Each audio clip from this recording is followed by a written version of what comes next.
Toute personne ayant domicile fiscal en Algérie, ayant une fortune nette dépassant 50 millions de dinars, devra s'acquitter d'impôts au fisc. C'est ce qui a été introduit dans le projet de loi de finances 2018.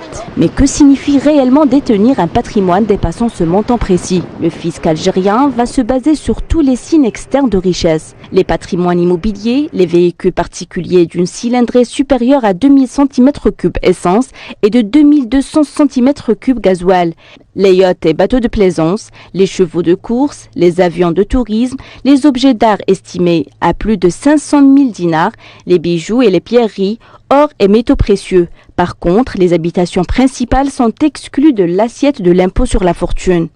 Le barème et la destination des recettes provenant de cet impôt varient entre 1 et 3,5% en fonction du montant du patrimoine.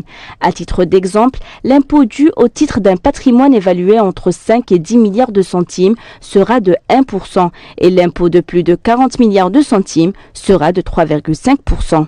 La répartition des revenus de ce nouvel impôt est fixée à raison de 60% au budget de l'État, de 20% au budget communaux et de 20% au Fonds national du logement.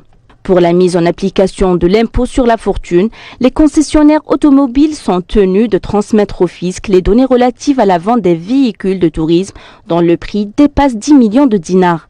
Les bijoutiers d'eux-mêmes sont astreints à la même obligation concernant les bijoux de luxe acquis auprès d'eux. Les douanes sont aussi chargées de tenir les services fiscaux informés des biens importés susceptibles d'être soumis à cet impôt. 4 millions d'Algériens sont concernés par ces nouvelles dispositions.